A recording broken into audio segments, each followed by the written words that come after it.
عالمی نظام خلافت دنیا کی تقدیر مبرم ہے، ہو کر رہے گی، اس میں کسی صاحب ایمان کو کوئی شک، کوئی شبہ، کوئی ریب نہیں ہونا چاہیے۔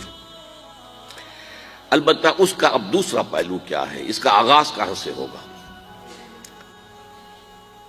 اب وہ نقطہ کون سا ہوگا، نقطہ آغاز کون سا ہوگا؟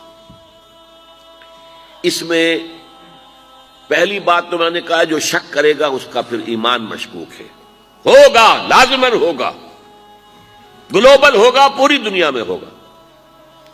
کہاں سے شروع ہوگا اس میں آپ اختلاف کر سکتے ہیں، لیکن مجھے تو دو حدیثیں تو ملی ہیں جن سے یہ اندازہ ہوتا ہے کہ یہ اس مشرقی خطے سے ہوگا، عرب کے مشرق کی جانب کسی ملک سے ہوگا، کسی خطے سے ہوگا۔ وہ حدیثیں بھی اب آپ پڑھ لیجئے پہلے، پھر میں کہہ رہا ہوں یہ خزانہ ہے جو ہم نے آپ کی خدمت میں پیش کیا ہے، کاش کہ آپ اس کی قدر کر سکیں، یہ حدیثیں آپ کو ازبر ہو جائیں، یاد ہو جائیں، لوح قلب پر نقش ہو جائیں۔ ہندوستان اور خراسان یعنی موجودہ افغانستان کا ذکر ابن ماجہ کی روایت ہے، عن عبداللہ ابن الحارث رضی اللہ تعالی عنہ قال رسول اللہ صلی اللہ علیہ وسلم یخرج ناس من المشرق یؤتئون للمہدی یعنی سلطانہ، یعنی سلطانہ، دونوں طرح سے پڑھ سکتے ہیں۔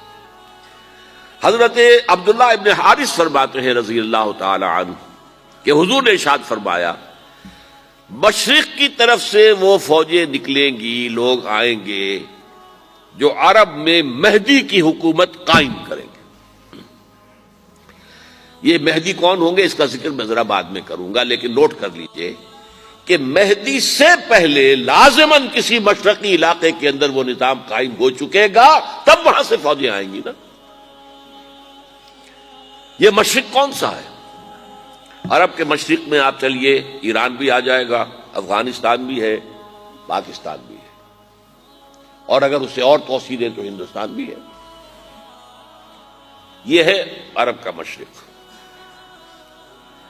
اس سے فوجیں جائیں گی۔ اس کا کیا مطلب ہے کہ اس میں سے کسی جگہ پر نظام خلافت پہلے قائم ہو جائے گا تاکہ وہاں سے فوجیں جائیں گی جو جزیرہ نما عرب میں حضرت مہدی کی حکومت کو قائم کریں گی۔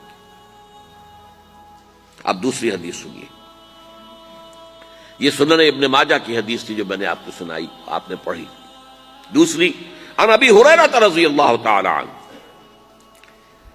یہ ترمذی شریف کی روایت ہے، قال قال رسول اللہ صلی اللہ علیہ وسلم یخرج من خراسان رایات سود لا يردها شیء حتی تنصب بایلیا، خراسان کے علاقے سے سیاہ جھنڈے لے کر فوجیں آئیں گی، ان کا رخ کوئی موڑ نہیں سکے گا، ان کو پیچھے پھیر نہیں سکیں گے کوئی بھی، یہاں تک کہ وہ یروشلم میں جا کر جھنڈے نصب کر دیں گے۔ ایلیا حضور کے زمانے میں یروشلم کو کہتے تھے۔ 70 عیسوی میں جب ٹائٹس رومی جنرل نے اس کو گرایا، ختم کیا، سیکنڈ ٹیمپل گرا دیا، اور یہاں سے یہودیوں کو کہا نکل جاؤ یہاں سے، کوئی یہودی باقی نہیں رہا، بالکل تہو بالا برباد کر دیا۔ اس کے کوئی 150 سال بعد ہیڈریان، رومن ایمپرر ہیڈریان، اس نے پھر دوبارہ آباد کیا اس شہر کو۔ 150 سال تک یہ بالکل بنجر اور بالکل غیر آباد پڑا تھا۔ اب ہیڈریان نے جب آباد کیا تو اس کا نام ایلیا رکھا، اب یروشلم نام نہیں تھا، تو حضور کے زمانے میں پھر اس کا نام ایلیا تھا کہ یہ یروشلم مسلمانوں کے قبضے سے اس وقت نکلا ہوا ہوگا، ایک دفعہ پہلے نکلا تھا، سن 1099 عیسوی میں مسلمانوں کے ہاتھ سے نکلا، کروسیڈرز عیسائیوں نے آ کر اس کو قبضے میں کیا، لاکھوں مسلمانوں کو مارا، قتل کیا۔ اس کو 1187 عیسوی میں واپس لیا ہے، کس نے لیا ہے؟ صلاح الدین ایوبی، کرد۔ عرب کھوکھلے ہو چکے تھے، عربوں نے کھویا، واپس نہیں لے سکے، بہت حکومت کر چکے تھے، 400-500 برس کی حکومت کر کے، اور ان کے عیش اور ان کے آرام، اب ان میں جان نہیں تھی کہ وہ واپس لے سکے۔ واپس لینے والا گرم کرد خون تھا، صلاح الدین ایوبی. تو گویا کہ اب آپ سمجھئے کہ 88 برس تک عیسائیوں کا قبضہ رہا یروشلم پر. اب 1967 میں یہودیوں نے قبضہ کیا ہے، اور اب 38 برس تو ہو گئے، 88 نہیں تو 38 برس تو ہو گئے. لیکن وہ دور آئے گا کہ اب پھر لیں گے. لینے والے عرب بھی نہیں ہوں گے، خراسان کے علاقے سے فوجیں آئیں گی. یہ خراسان کیا تھا؟ ایلیا تو میں نے آپ کو بتا دیا، یروشلم کا نام ہے. خراسان اس زمانے میں ایک بہت بڑے ملک کو کہتے تھے. کچھ حصہ پاکستان کا بھی اس میں شامل ہے، کچھ حصہ ایران کا بھی ہے. ایران کے اس حصے کو اب بھی خراسان کہتے ہیں. وہ ایک صوبہ ہے، خراسان ایک صوبہ ہے ایران کا چھوٹا سا.